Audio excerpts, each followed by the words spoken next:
Welcome everyone once again to this brand new and truly in-depth analysis. The specific topic that we are going to explore today is genuinely quite fascinating. Absolutely. And the information we have for discussion today beautifully highlights the profound connection between fitness and the innate resilience of the human body. You're absolutely right. So the subject of our discussion today is the Shawkhwa Dam Trek, a journey of yogic transformation. This entire discussion is based on a recent article by a group called Friends of Yoga and the detailed account of their truly inspiring trek. Yes, indeed. This is the very same group who also completed the Hatta Trail on December 7th last year. Exactly. And after that success, on February 22nd, 2026, they organized this new track. Our main goal today, or what we might refer to as our mission, is to understand how ancient yogic principles are not merely confined to the yoga mat. Absolutely. I mean, how exactly do these principles help us confront the often rough and unpredictable paths of our actual lives and the complex challenges that are inherent in our modern lifestyle? This is a very important point because people often see yoga as just a studio or indoor activity. An activity for a calm and controlled environment. Absolutely. But the documents that are before us today completely transform our entire way of thinking.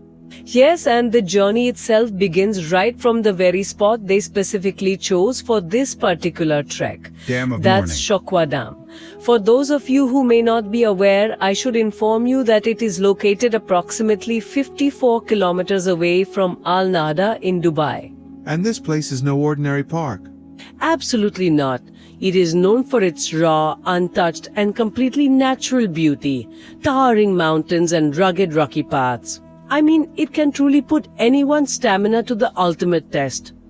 But one good thing is that despite it being such a wild place, excellent basic facilities are available there, which are very important for fitness activities.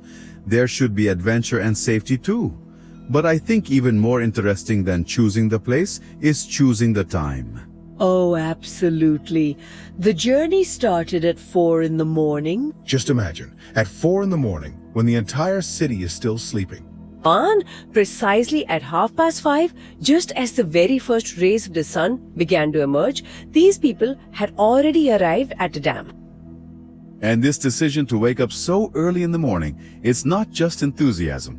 There's a whole science behind it. Circadian rhythm science, isn't it? That's absolutely correct. Arriving in nature at 5:30 in the morning establishes a perfect harmony with our body's biological clock, which is the circadian rhythm. How does that happen? I mean, what effect does it have on the body? You see, the period just before sunrise, the air temperature and oxygen levels are most beneficial for our lungs. When you align yourself with this natural cycle of nature, the cortisol levels in your body rise in a very natural manner. That provides us with energy instead of giving us stress. That's absolutely correct. It provides you with stable energy and heightened mental awareness. This isn't the kind of energy you'd get from caffeine or drinking coffee that will simply wear off after a short period. Yes, this truly comes from deep inside. And to be completely honest with you, the real test of this inner strength only truly commenced when the actual mountain trek began. Absolutely, because the path was certainly not easy. Absolutely not. They deliberately chose the most difficult path. A very steep climb and some unstable rocks. Yes, where the body had to constantly work against the relentless pull of gravity. And the most amazing thing is that everyone completed it very happily without a single complaint. This choice of a difficult path, you know? Yes, it's to see if yoga only works on straight and easy routes, or if, even when a rock stands before you and your balance is faltering, it still supports your body. Is exactly where the practice of breath control becomes so very important. The most significant and undeniable proof of this breath control was the remarkable longevity of the individuals within this group. Oh my goodness, that was, without a doubt, the most significant aha moment of this entire event. Truly. I mean, the people who are listening right now, they will be absolutely amazed that the youngest participant in this incredibly difficult It's only 10 trek years. was just 10 years old. And the oldest participant was 65 years old. This is genuinely surprising. Absolutely. A 10-year-old child has a lot of energy but lacks focus. And a 65-year-old has experience, but their muscles aren't that fast. Yet, both were climbing that steep ascent together. And this is precisely what demonstrates the true power of yoga-based fitness. How is that? You see, we often tend to think that with increasing age, such a difficult climb is simply not possible. Yes, it is generally considered to be true. But when an individual, through the practice of yoga, significantly enhances their lung capacity and gains complete mastery over their breathing, then age no longer remains an obstacle. This means their source of energy will not remain solely dependent on their muscles. Absolutely correct. Their practice of pranayama and their mental stability truly become their greatest strength. And on the other side, the 10-year-old child gradually learns to bring discipline to their inherent restlessness. Their physical bodies may be different, but both are operating from the central command center of their breath. You've made an absolutely wonderful point. And this confidence, it doesn't come in a single day. Absolutely not. There's a lot of hard work involved. Yes, and this is exactly what leads us to that specific daily regimen of the Friends of Yoga, which operates entirely behind the scenes. Their 5:30 a.m. daily morning routine. Yes, these people practice pranayama daily at 5:30 in the morning. And what's more, at Al Nahda Pond Park, every weekday, their yoga classes are held at 7:15 a.m. and 7 in the evening. And this continuity, this very discipline, is what truly enhances their lung capacity and optimizes their hormonal balance. And for that reason, he could easily overcome all those difficulties on the trek. Absolutely. Therefore, when you practice pranayama daily, your parasympathetic nervous system becomes stronger. The thing that keeps us calm, isn't it? Indeed, in our modern, fast-paced world, people often take very shallow breaths, which leaves them in a perpetual state of tension and stress. However, when you consciously engage and fully utilize your lungs, your blood circulation significantly improves. Your mind becomes much calmer, and you won't experience panic even in the most challenging or difficult circumstances. And one thing that I found truly remarkable was that all of this is completely free of charge. Absolutely free? Yes.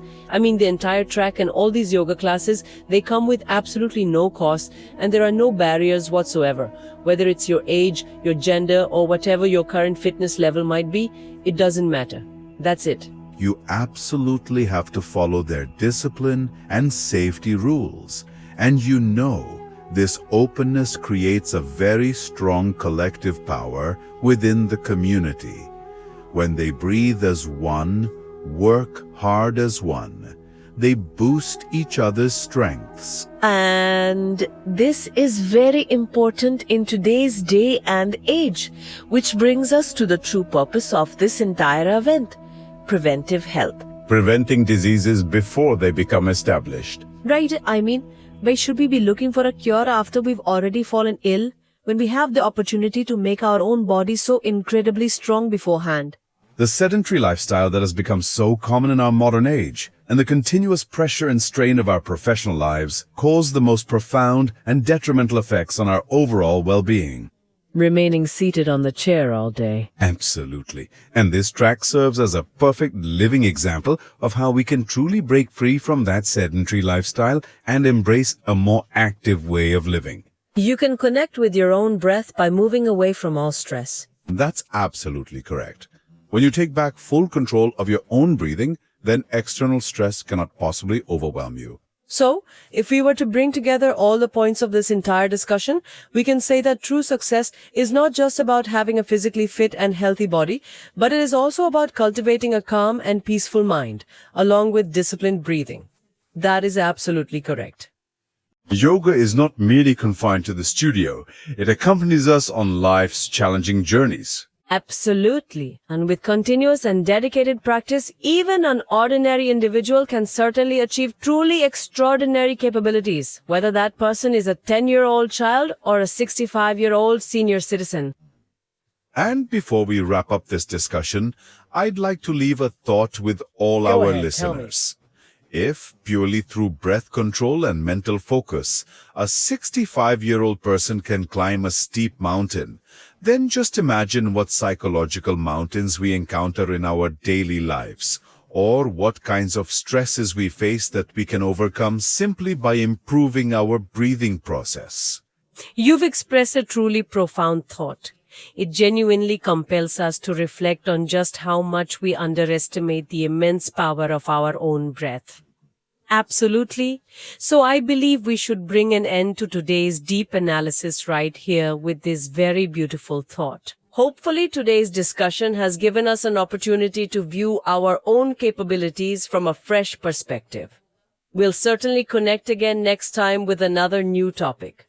Until then, please focus on your breath and stay healthy. We bid you farewell.